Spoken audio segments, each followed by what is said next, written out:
Hello student, ফিরে আসলাম আর একটা ক্লাসে। আমাদের বাছাই করা ইম্পর্টেন্ট ক্লাস চলছে। ইম্পর্টেন্ট অঙ্কগুলো ম্যাথ সাজেশন আমরা করাচ্ছি তোমাদের। আজকে তোমাদের জন্য নিয়ে এসেছি আমি মাধ্যমিক 2025 সাজেশন ম্যাথ 100% কমন আসবি। আজকে পার্ট 3, পার্ট 1 পার্ট 2 ভিডিও দেওয়া হয়ে গেছে। আজকে পার্ট 3 ইম্পর্টেন্ট অঙ্কগুলো নিয়ে একদম বাছাই করা অঙ্কগুলো নিয়ে এসেছি। এই অঙ্কগুলো তোমাদের দেখতেই হবে এবং ক্লাসগুলো ভালোভাবে করতেই হবে। এবং ক্লাস শুরু করার আগে যেটা বলবো, তোমাদের ভিডিওতে লাইক করে দিতে হবে এবং ভিডিওগুলো বন্ধুদের কাছে শেয়ার করে দিতে হবে। এবং যারা নতুন আছে এখন পর্যন্ত আমার চ্যানেলটাকে যারা সাবস্ক্রাইব করোনি, তোমরা তাড়াতাড়ি করে আমার চ্যানেলটা সাবস্ক্রাইব করে নাও এরকম ক্লাস পাওয়ার জন্য। তো দেখে নেবো আজকের ক্লাসে যে ইম্পর্টেন্ট অঙ্কগুলো নিয়েছি সেই অঙ্কগুলো আমাদের কী কী আছে। দেখো, ইম্পর্টেন্ট অঙ্কগুলোর মধ্যে যে বাছাই করা অঙ্কগুলো নিয়েছি, যে 1 নম্বর অঙ্কটা আমাদের দেখো 1 নম্বর অঙ্কটা নেওয়া হয়েছে।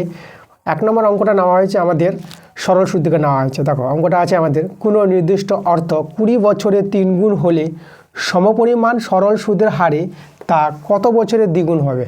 ঠিক আছে, আচ্ছা প্রথমে বলেছে কোনো নির্দিষ্ট অর্থ, মানে এখানে নির্দিষ্ট অর্থ বলেছে, তো এখানে কিন্তু আসলটা দেওয়া নাই। তা আসলটা আমাদের প্রথমে ধরতে হবে। তাহলে আমরা অ্যান্সার দিয়ে শুরু করব। ধরি আসল,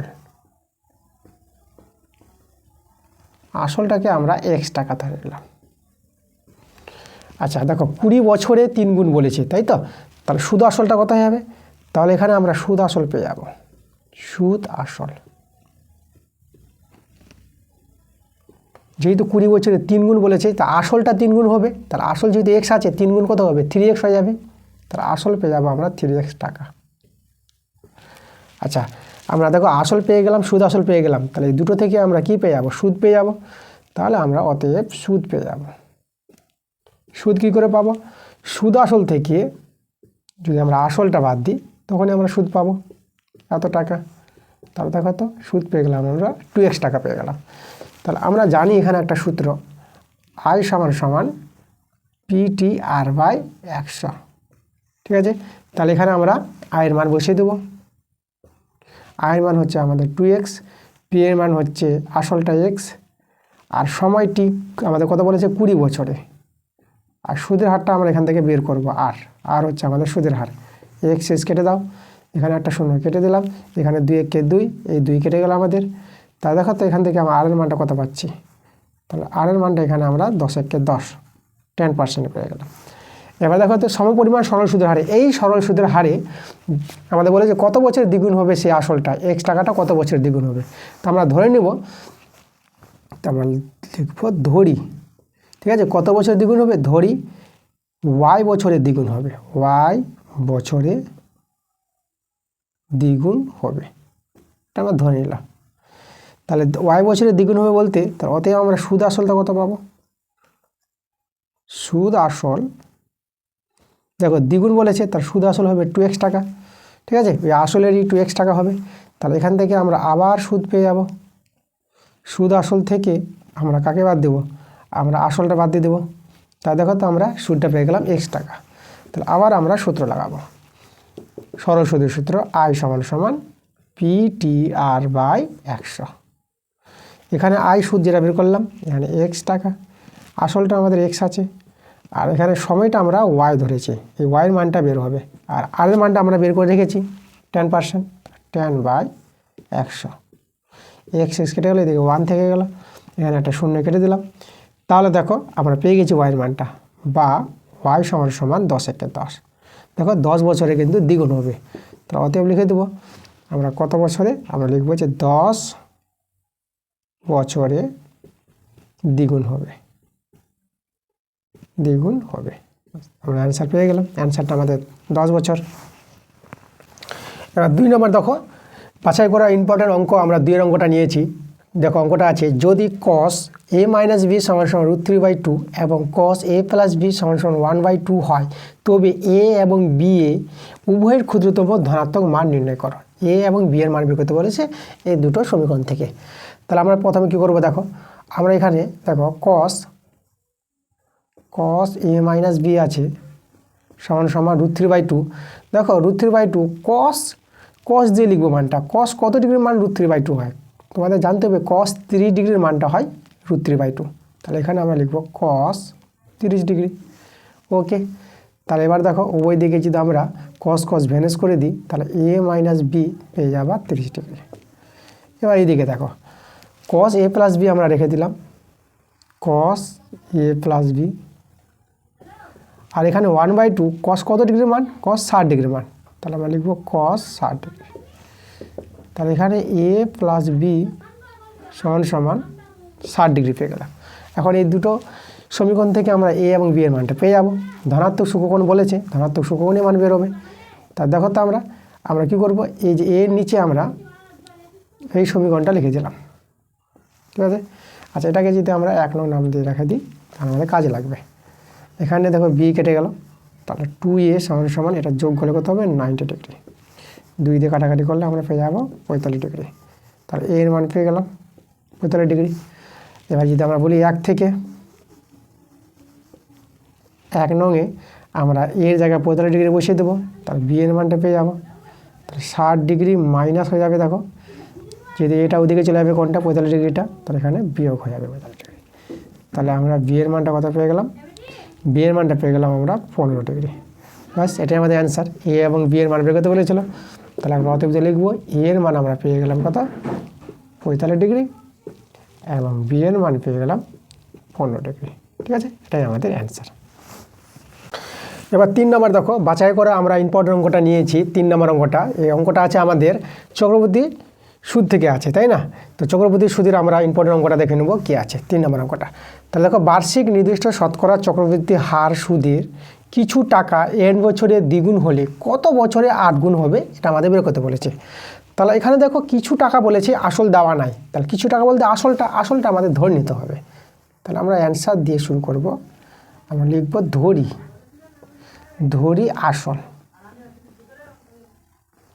আসলটা আমরা x টাকা ধরে নিলাম। এখন দেখো সমূল চক্রবর্তী যেটা আমরা জানি, ঠিক আছে, সেই সমূল চক্রবর্তী বের করবো। তাহলে আমরা লিখছি অতএব সমূল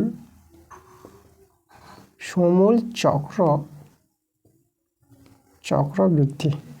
সমূল চক্রবর্তীর সূত্রটা তোমাদের জানতে হবে, p × 1 + r/100 whole to the power n। এটা হচ্ছে আমাদের সমূল চক্রবর্তীর সূত্র। আচ্ছা, তা দেখো এখানে মানগুলো বসাই। p এর মান কত, দেখো p এর মানটা আমাদের x দেওয়া আছে, আর 1 + r/100, ঠিক আছে। আর এখানে দেখো সময়টা এখানে n বছর আছে, তাহলে এখানে আমরা n বছর n দিয়ে দেবো, সময়টা আমাদের এখানে n বছর। তাহলে এই যে সমূল চক্রবর্তীটা দেখো আমাদের বলেছে দ্বিগুণ হবে n বছরে, n বছরে কত হবে দ্বিগুণ, তাহলে এটাই কিন্তু আমাদের কত 2x হয়ে যাবে। তাহলে অতএব আমরা বলে দেবো প্রশ্ন অনুসারে যেটা শর্তটা, x × 1 + r/100, এই যে সমূল চক্রবৃদ্ধিটা বলেছি, তাই না। n বছরের দ্বিগুণ বলতে সুদ আসল বলতে সমূল চক্রবৃদ্ধি, তাহলে এই মানটা হবে আমাদের দ্বিগুণ, মানে কত x এর দ্বিগুণ বলতে 2x হয়ে যাবে। x এর দ্বিগুণ বলতে কত 2x। এটাই আমাদের প্রশ্ন বলে দিয়েছিল, কিছু টাকা n বছরের দ্বিগুণ হবে। তাহলে দেখো তো n বছরের সমূল চক্রবৃদ্ধিটা যেত সেটাই আমাদের 2x, তাহলে আমরা এর সঙ্গে সমান করে দিলাম। এখানে x কেটে দাও, তাহলে আমরা এখান থেকে কী পেয়েছি দেখো 1 + r/100 whole to the power n সমান 2। তাহলে দেখো 2 এর মান আমরা এটা পেয়ে গেলাম। এটাকে আমরা 1 নং নাম দিয়ে রেখে দিচ্ছি। তারপরে বলেছে কত বছরে 8 গুণ হবে, আমরা এখানে ধরে নিব y বছরে 8 গুণ হবে, 8 গুণ হবে। তাহলে 8 গুণ হবে বলে সমূল চক্রবৃদ্ধিটা কত হয়ে যাবে 8x হয়ে যাবে। তাহলে অতএব সমূল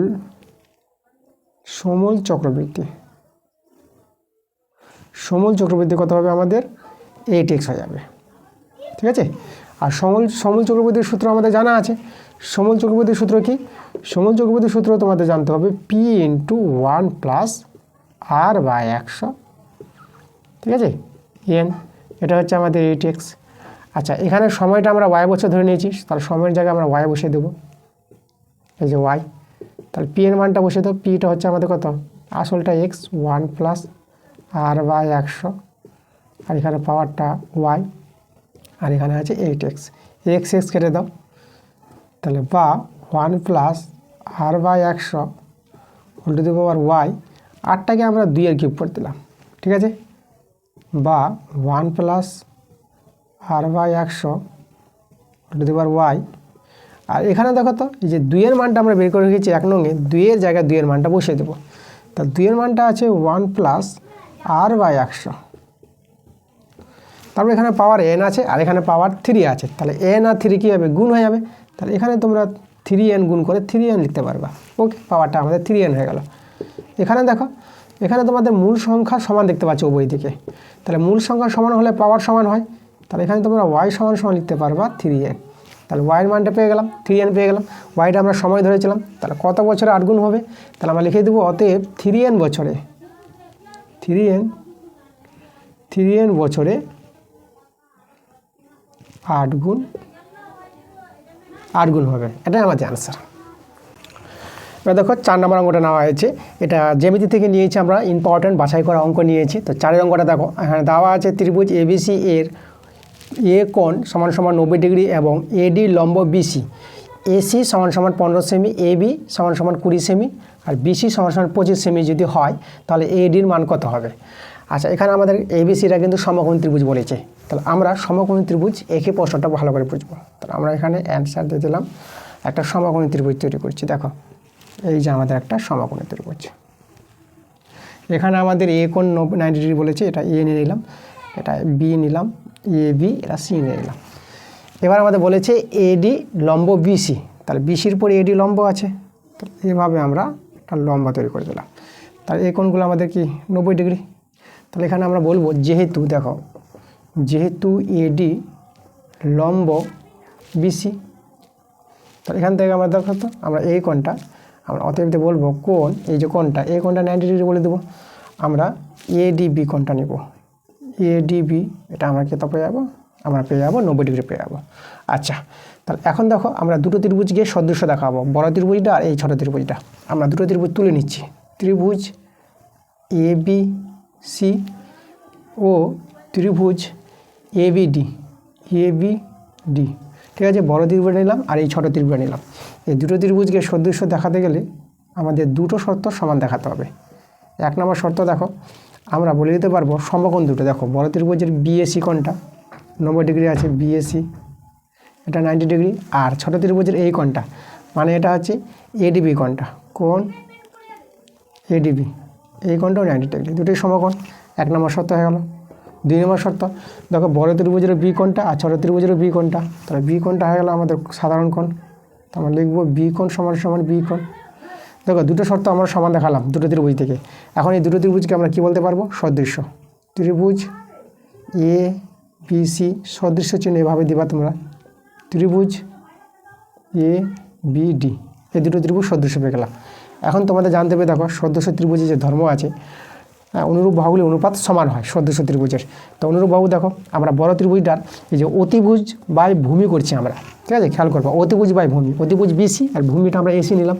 তাহলে অতিভুজ বাই ভূমি মানে বিসি বাই এসি, এটা বড় ত্রিভুজের বিসি বাই এসি, এই জিনিসটা খুব ইম্পর্টেন্ট, ঠিক আছে। দুটো ত্রিভুজ সদৃশ্য হলে দেখো অনুরূপ বাহুগুলি নেওয়া হচ্ছে এখানে, অনুরূপ বাহু বড় ত্রিভুজের অতিভুজ বাই ভূমি, দেখো বিসি বাই এসি, এবং ছোট ত্রিভুজটা দেখো এরও যেভাবে আমরা বড় ত্রিভুজে অতিভুজ বাই ভূমি নিলাম, তো একইভাবে ছোট ত্রিভুজটা আরও আমরা কী করবো, অতিভুজ, দেখো অতিভুজ হচ্ছে এটা এ বিটা, কারণ এটা যে 90 ডিগ্রি হয়, ঠিক আছে, এই কোণটা আমাদের 90 ডিগ্রি, তার 90 ডিগ্রি বিপরীত বাহুটা অতিভুজ হবে, তার অতিভুজ এবি, তো এখানে আমরা অতিভুজ এবি নিয়ে নেব, এবি বাই, এবার ভূমি আমরা এডি নিয়ে নেবো, তাই না, এটা হচ্ছে আমাদের ভূমি, তাহলে ভূমিটা হবে আমাদের এডি, বাস এভাবে করে দিলাম। তার অনুরূপ বাহুগুলো সমান দেখালাম। এখন এখানে মানগুলো বসাও, আমরা যদি মানগুলো বসাই, দেখো আমরা মানগুলো এখানে বসাচ্ছি। অতএব দেখো বিসির মান কত, বিসির মান দেওয়া আছে, বিসির মান দেওয়া আছে 25, বসালাম 25। এসির মান দেওয়া আছে 15, বসালাম 15। এবির মান দেওয়া আছে দেখো 20 বসিয়ে দিলাম। আর এডির মানটা আমাদের বের করতে বলেছে, দেখো কত সহজ এডির মানটা পেয়ে যাবো আমরা। চলো কাটাকাটি করো, এখানে 5 দিয়ে কাটাকাটি করলে 5 3 15, 5 5 25, আর এখানে 5 4 20, সমান সমান কাটাকাটি করা যায়। তাহলে এখানে তো আমাদের 1 থাকলো, 5 কে 5, তাহলে যদি বর্গমূল করে নিই আমরা, তাহলে এডি একে এডি সমান সমান এদিকে 4 3 12, দেখো এডির মানটা পেয়ে গেলাম 12 সেমি। এটাই আমাদের অ্যান্সার, এডির মান বের করতে বলেছিল, আমরা বের করেছিলাম। খুবই ভালো অঙ্কগুলো, একদম তোমাদের এবছর 2025 সালের মাধ্যমিকের বাছাই করে আমরা অঙ্কগুলো, ইম্পর্টেন্ট অঙ্কগুলো নিয়েছি। তোমাদের ক্লাসগুলো ভালোভাবে দেখতেই হবে এবং ভিডিওগুলোতে তোমাদের লাইক করতে হবে এবং ভিডিওগুলো বন্ধুদের কাছে শেয়ার করতে হবে। তো চলো আমরা পরের ইম্পর্টেন্ট অঙ্কটা দেখে নেব কী আছে। পাঁচের অঙ্কটা দেখো, পাঁচের অঙ্কটা আমাদের এখানে আছে, দুটি নিরেট গোলকের বক্রতলের অনুপাত 16:9 হলে তাদের আয়তনের অনুপাত কত হবে। আচ্ছা, এখানে দেখো দুটি গোলকের বক্রতলের অনুপাত দেওয়া আছে, তাহলে আমরা প্রথমে দুটি গোলকের ব্যাসার্ধ ধরে নেব। ঠিক আছে, তো চলো আমরা অ্যান্সার দিয়ে ধরে নিচ্ছি। ধরি দুটি গোলকের ব্যাসার্ধের দৈর্ঘ্যের অনুপাত, দৈর্ঘ্য ব্যাসার্ধের দৈর্ঘ্য ধরবো, দৈর্ঘ্যের না দৈর্ঘ্য, ব্যাসার্ধের দৈর্ঘ্য আমরা একটা R1 নিলাম ও একটা R2 নিয়ে নিলাম। ঠিক আছে, R1 R2। তাহলে এখানে দেখো দুটি গোলকের বক্রতলের ক্ষেত্রফল আমাদের জানতে হবে। দেখো বক্রতলের ক্ষেত্রফলের সূত্র, বক্রতলের ক্ষেত্রফলের সূত্র তোমাদের জানতে হবে 4πr²। তাহলে আর বলতে প্রথম গোলকটা R1, এটা হচ্ছে প্রথম গোলকের বক্রতলের ক্ষেত্রফল, বাই অনুপাত যেহেতু বলেছে বাই করে নেব। আর দ্বিতীয় গোলকের বক্রতলের ক্ষেত্রফলটা হবে 4πr² তার স্কোয়ার। এই হচ্ছে আমাদের দুটি গোলকের বক্রতলের ক্ষেত্রফলের অনুপাতটা। এই অনুপাতটা বলে দিয়েছে 16:9, তাহলে এখানে আমরা 16/9 করতে পারবো। এখানে দেখো সরল করো, 4 কেটে দাও, পাই কেটে দাও, তাহলে আমরা দেখো এখানে R1 স্কোয়ার আছে, এখানে R2 স্কোয়ার আছে, একে R1/R2 করে হোল স্কোয়ার করতে পারবা। আর এখানে 16/9 আছে, তাহলে তোমরা 4/3 করে হোল স্কোয়ার করতে পারবা। তাহলে সূচকের নিয়মে পাওয়ার সমান, তাহলে মূল সংখ্যা সমান, তাহলে R1/R2 আমরা পেয়ে গেলাম 4/3। এখন আমরা কি করব, তাদের কী বের করতে বলেছে, তাদের আয়তনের অনুপাতটা বের করতে বলেছে। তা আমরা লিখব তাদের আয়তনের অনুপাত। অতএব তাদের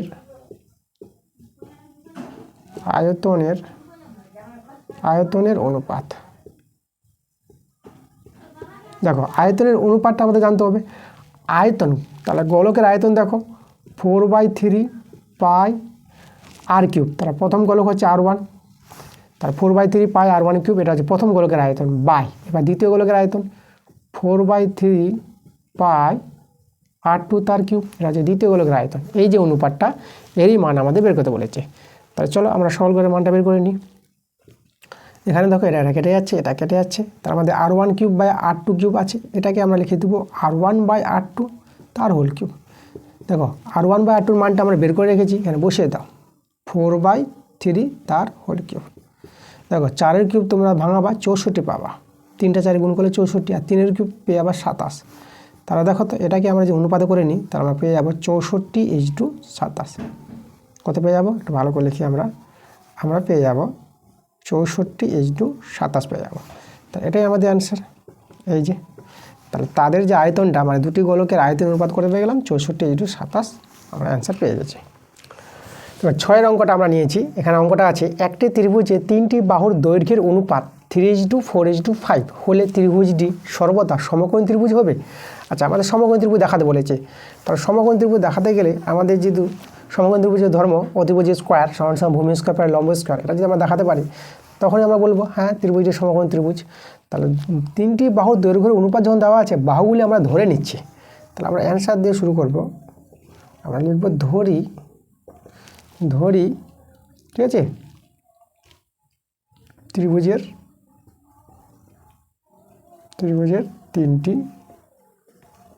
3টি বাহুর দৈর্ঘ্য।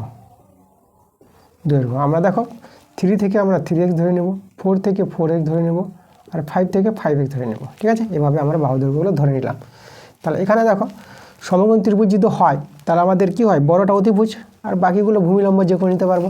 তাহলে আমরা দেখো এখানে একটা শর্ত তৈরি করছি। কী শর্ত তৈরি করব, অতিভুজ স্কোয়ার সমান ভূমি স্কোয়ার প্লাস লম্ব স্কোয়ার। এখন আমরা মানগুলো বসাই। তো অতিভুজ বড় বাহুটাকে নিব, তাহলে এখানে আমরা অতিভুজের জায়গায় লিখে দিলাম 5x তার হোল স্কোয়ার, ভূমিকে 4x নিয়ে নিলাম তার হোল স্কোয়ার, আর লম্বকে 3x নিয়ে নিলাম তার হোল স্কোয়ার। চলো সরল করো। এখানে পেয়ে যাবো 25s স্কোয়ার, এখানে পাবো 16s স্কোয়ার, এখানে পাবো 9s স্কোয়ার। 25s স্কোয়ার এদিকে যোগ করো, এদিকেও পেয়ে যাচ্ছে 25s স্কোয়ার। দেখো উভয় দিকে সমান চলে গিয়েছে। তাহলে আমরা বুঝতে পারছি 3টি বাহু ধরে আমাদের স্যাটিসফাই হচ্ছে অতিভুজ স্কোয়ার সমান ভূমি স্কোয়ার প্রায় লম্ব স্কোয়ার। তাহলে এই 3টি বাহু নিশ্চয়ই আমাদের কি আছে, সমকোণ ত্রিভুজে 3টি বাহু আছে, তাই না? তো সমকোণ ত্রিভুজ এই যে আমাদের সমকোণী ত্রিভুজ। তাহলে এই কোণটা আমাদের 90 ডিগ্রি। তাহলে এখানে দেখো এটা যদি আমরা বলি এ বি সি, তাহলে আমাদের এসিটা আমাদের 5x আছে, ভূমিটাকে যদি আমরা নিয়ে নিই 4x, তাহলে এটাকে আমরা নিলাম 3x। তাহলে আমরা বলতে পারবো যে ত্রিভুজটি কী আছে, ত্রিভুজটি সমকোণী ত্রিভুজ। তাহলে অতএব ত্রিভুজটি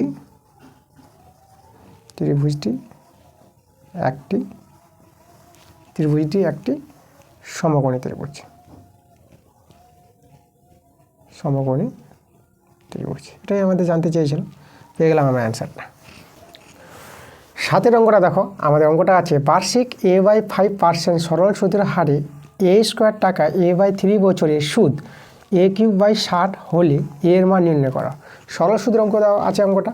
তো সরল সুদের আমাদের এখানে দেখো বার্ষিক সুদের হার মানে আর দেওয়া আছে, A² টাকা মানে এটা হচ্ছে আসল P দেওয়া আছে, A/3 বছরে মানে আমাদের T দেওয়া আছে, আর সুদ মানে I A³/60 সবগুলো দেওয়া আছে। তো সরল সুদের সূত্রটা প্রয়োগ করে আমরা এর মানটা বের করে নিতে পারবো। তাহলে আমরা অ্যান্সার দিয়ে শুরু করবো। দেখো সরল সুদের সূত্রটা যেটা তোমাদের জানতে হবে, I সমান PT/100। এটা হচ্ছে আমাদের সরল সুদের সূত্র। I হচ্ছে সুদ, P হচ্ছে আসল, T হচ্ছে সময়, আর হচ্ছে সুদের হার, আর নিচে শতকরার জন্য আমাদের নিচে 100টা থাকবে। চলো আমরা মানগুলো বসিয়ে দিই এখানে। তাহলে বা দেখো আমরা I সুদ, দেখো যে এটা সুদ বলে দিয়েছে প্রশ্নে, আয়ের জায়গায় আমি লিখবো A³/60 সমান P আসল। দেখো আসলটা A² টাকা বলেছে, তাহলে আসলটা আমরা লিখবো A², তাহলে আসল আমাদের A²। আর টি হচ্ছে দেখো তো আমাদের A/3 বছরের বলেছিল, তার সময়টা এখানে A/3। আর সুদের হারটা দেখো আর হচ্ছে আমাদের A/5, তাহলে এখানে আরের জায়গায় কত বসাবো A/5। আর নিচে যে 100টা ছিল একে আমরা 1/100 করে দিলাম। এবার এখান থেকে সরল করে আমরা এর মানটা বের করে নিতে পারবো। তবে এই 0 আমরা কেটে দিলাম। এখানে দেখো এখানে এই যে A³ আছে, এই যে A আর A² A³ হবে, তাহলে এখানে A³ কেটে দিলাম, থেকে গেলো শুধু A থেকে গেলো, 3 2 6 করে দিলাম কাটাকাটি আমরা। আচ্ছা এবার তোমরা এই যে 2 আছে আর এই যে 10 আছে, 2 5 10 এভাবে কাটাকাটি করা যাবে। তাহলে আমাদের যদি দেখি এখানে কিন্তু কিছু নাই, এদিকে 1 আছে, আর এখানে আমাদের উপরে A বাসলো আর নিচে 5 5 25। তাহলে এখান থেকে বর্গগুণ করে এর মানটা তোমরা পেয়ে যাচ্ছ 25 পেয়ে যাচ্ছ। তাহলে এর মান বের করতে বলেছিল, আমাদের অ্যান্সার পেয়ে গেছি। 8 প্রশ্নটা দেখো আমাদের বলছে ত্রিভুজ ABC এর DE সমান্তরাল BC, যেখানে D ও E যথাক্রমে AB ও AC বাহুর উপর অবস্থিত। যদি AD = 5 সেমি, BD = 6 সেমি এবং AE = 7.5 সেমি হয়, তবে ACর মান কত? ACর মান বের করতে বলেছে। আচ্ছা তাহলে আমাদের দেখো ত্রিভুজ ABC বলেছে, তা আমরা প্রথমে ত্রিভুজ ABC তৈরি করে নেব। তাহলে ABC আমরা ত্রিভুজ নিলাম, এখানে আমরা A B আর C। দেখো আমাদের এখানে ডি সমান্তরাল BC বলে দিয়েছে, তাহলে এখানে আবার ডি যেটা বলেছে, ডিটা বলেছে AB বাহুর উপর। ঠিক আছে, দেখো আমরা এভাবে সরলরেখাটা টেনে নিলাম। তাহলে এই যে ডি বিন্দুটা AB বাহুর উপর আর ই বিন্দুটা AC বাহুর উপর অবস্থান করছে, এটা প্রশ্ন বলে দিয়েছে। আর প্রশ্ন আমার বলেছে ডি সমান্তরাল BC। তাহলে দেখো আমরা অ্যান্সার দিয়ে শুরু করতে পারবো। আমাদের এখানে দেওয়া আছে, ঠিক আছে, আমরা বলবো যেহেতু আমরা প্রশ্নে আছে ডি সমান্তরাল BC, তাহলে ডি সমান্তরাল যদি BC হয়, তাহলে আমরা থ্যালাসের উপপাদ্য থেকে কি পাবো? আমরা লিখব থ্যালাসের উপপাদ্য থেকে। তাহলে অতএব থ্যালাসের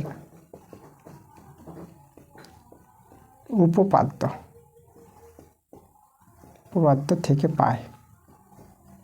ঠিক আছে, থ্যালাসের উপপাদ্য থেকে পেয়ে যাবা এই যে ত্রিভুজ থেকে এই দুটো ভুজ সমান্তরাল হয়, তার পাবা AD/DB। তার অতএব তোমরা পাবা AD/DB সমান এদিকে AE/EC। ঠিক আছে, এই যে এটা আমরা থ্যালাসের উপপাদ্য থেকে পেয়ে যাব। তো চলো মানগুলো আমরা পুট করি। আমাদের এখানে দেখো ADর মান দেওয়া আছে 5 আর DB, ঠিক আছে, যেটাকে BD বলবো, এই যে BDর মানটা আমাদের দেওয়া আছে 6 আর এর মান দেওয়া আছে 7.5 আর ECটা আমরা এখানে বের করে নেব। তাহলে কাটাকাটি করলে এখানে দেখো 5 একে 5 আর এটা 5 একে 5, 5 5 25, একটার পর দশমিক, আর তো কাটাকাটি যাচ্ছে না। তাহলে এখানে দেখো ECর মানটা কত পাচ্ছ, 6 5 30, 6 একে 6 আর 6 3 9। দেখো সরি, এখানে আমাদের EC হবে, এটা আমাদের কত EC, এই যে। তাহলে আমরা ECর মানটা পেয়ে গেলাম 9 পেয়ে গেলাম, 9 সেমি। এবার ইসি পেয়ে গেছি, তো দেখো আমাদের এই তো দেওয়া ছিল, এই দেওয়া ছিল 7.5 আর ইসি পেয়ে গেলাম 9, তাই দুটো যোগ করে আমরা এসি পেয়ে যাব। আমাদের এসি বাহুটা দরকার, তাহলে এসি হবে আমাদের এই যোগ ইসি। তাহলে এর মান আমাদের কত, এই আমাদের দেওয়া আছে 7.5 আর ইসিটা আমরা 9 পেয়ে গেলাম। এই দুটো যোগ করলে অ্যান্সার। যোগ করো, দেখো 9 আর 7 যোগ করলে কত হবে, 16.5 সেমি। এটাই আমাদের অ্যান্সার। 9 প্রশ্নটা আমাদের আছে, দেখো x1, x2, x3 ... xn এর গড়টা আমাদের বলেছে x বার যদি হয়, তাহলে আমাদের গড়টা বের করতে বলেছে x1, x2, x3 ... axn এর গড়টা কত হবে। আমাদের শূন্যস্থান টাইপের অঙ্ক আছে, তো আমরা দেখো আমরা অ্যান্সারটা কীভাবে পাবো। এর যখন গড় বলে দিয়েছি, তো দেখো অ্যান্সার দিয়ে আমরা শুরু করছি। তো গড় আমরা কী করে পাবো, এই রাশিগুলোর গড় হবে, দেখো রাশিগুলোকে যোগ করব, ঠিক আছে। আচ্ছা দুটো অবধি নিলাম, আর শেষে আছে xn। সবগুলো রাশিকে যোগ করবো, আর কতগুলো রাশি আছে তত দিয়ে ভাগ করতে হবে। এখানে দেখো 1 থেকে শুরু করে nটা রাশি আছে, তাহলে n দিয়ে আমাদের ভাগ করতে হবে। এর মানটাই যে বলেছে, এর মানটা কত বলে দিয়েছে, x বার বলে দিয়েছে, ঠিক আছে। তাহলে আমাদের x বার, এর নাম আমরা 1 নং দিয়ে দিলাম। এখন এই রাশিগুলির গড় বের করবো, তাহলে দেখো তো আমরা এখন করব কাদের গড়, এদের গড়। তাহলে এখন এই যে এই রাশিগুলি যদি গড় করো, তো এই রাশিগুলিকে যোগ করতে হবে, আর যতগুলো রাশি আছে তত দিয়ে ভাগ করব। এখন আমরা করব ax1 যোগ ax2 যোগ চলবে আমাদের কত অবধি, axn, এত দূর অবধি যাবে। আর ভাগ হবে যতগুলি রাশি আছে, কতগুলি রাশি আছে, 1 থেকে শুরু n থেকে শেষ nটা রাশি আছে, তাহলে n দিয়ে ভাগ করে দাও, বাস। এই যে গড়টা, এর মানটা আমাদের বের করতে হবে। তাহলে এর মান কী করে পাবো, দেখো উপর থেকে আমরা a কমন নিয়ে নিচ্ছি, তাহলে এটা যদি কমন নিয়ে নাও, তাহলে আমাদের হয়ে যাবে x1 plus x2 plus plus xn, আর নিচে আমাদের n আছে। দেখো এর মানটা আমরা বের করলাম, দেখো 1 নং থেকে, তো এর মানটা আমাদের কত, x বার, পাশে বলে দেবো 1 নং থেকে, বাস। এই যে রাশিগুলি গড় চেয়েছিল আমরা পেয়ে গেছি কত, ax বার। তাহলে অ্যান্সারটা আমাদের কত হবে, এখানে আমাদের অ্যান্সারটা হবে ax বার। এটাই আমাদের অ্যান্সার, শূন্যস্থানে এটা বসিয়ে দেবো। 10-এর অঙ্কটা আমরা করাবো। তো আজকের ক্লাসে শেষ অঙ্কে আমরা চলে এসেছি, তো দেখে নেব ইম্পর্টেন্ট শেষ অঙ্কটা কী আছে আমাদের। তো 10-এর অঙ্কটা আছে এখানে, দেখো যদি x/y ভেরিয়েস x + y এবং y/x ভেরিয়েস x - y হয়, তবে দেখাও যে x² - y² সমান ধ্রুবক হবে। এর মানটা আমাদের ধ্রুবক দেখাতে বলেছে। আচ্ছা ভেদের অঙ্ক আছে, দেখো তো আমরা দুটো ভেদ দেওয়া আছে, দুটো ভেদ থেকে আমরা ভেদ যদি উঠাই, তাহলে এখান থেকে যদি আমরা ভেদ উঠাই, সমান k1 x + y পেয়ে যাবো, ঠিক আছে। এবার এখান থেকে যে ভেদ উঠাও y/x সমান k2 x - y পেয়ে যাবা। পাশে তোমরা বলে দিবা, ঠিক আছে, যেখানে k1, k2 হলো অশূন্য ভেদ ধ্রুবক, অশূন্য ভেদ ধ্রুবক, এই কথাটা কিন্তু তোমাদের বলতে হবে, ঠিক আছে, অশূন্য ভেদ ধ্রুবক। এখন আমরা কী করবো, দেখো তো এই দুটো সমীকরণকে গুণ করে দিচ্ছি। তাহলে যদি গুণ করো, দেখো x/y গুণিত y/x, আর এখানে তোমরা k1 k2 x + y x - y পাবা, ঠিক আছে। এই দুটো গুণ করলে y পাবা। এদিকে y কেটে যাচ্ছে, x কেটে যাচ্ছে, তাহলে এখানে কে থাকছে 1। আর এখানে দেখো, এখানে যে বড় ধ্রুবকটাকে আমরা ছোট n ধ্রুবক নিয়ে নিলাম, ঠিক আছে। এটা আমরা কিনে নিলাম n। আচ্ছা n না নিলেও হবে, আমরা এখানে k1, k2 রেখে দিচ্ছি। আর এদের সূত্র আমরা জানি s² - y², এটা a + b × a - b, a² - b² সূত্র হয়ে গেল। তাহলে দেখো তো এখানে s² - y² যদি মানটা বের করি, তাহলে এটা 1/k1 k2। তাহলে এটা এদের কি, এদের তো ধ্রুবক ধরেছিলাম, তাই এটা লিখে দেবো এদের জায়গায় লিখে দেবো আমরা ধ্রুবক। দেখো এটাই দেখাতে বলেছিল যে s² - y² সমান ধ্রুবক হবে, তাহলে আমরা কিন্তু দেখাতে পারলাম। তাহলে আমরা লিখে দেবো প্রুফ, আমরা প্রমাণ করে দিলাম।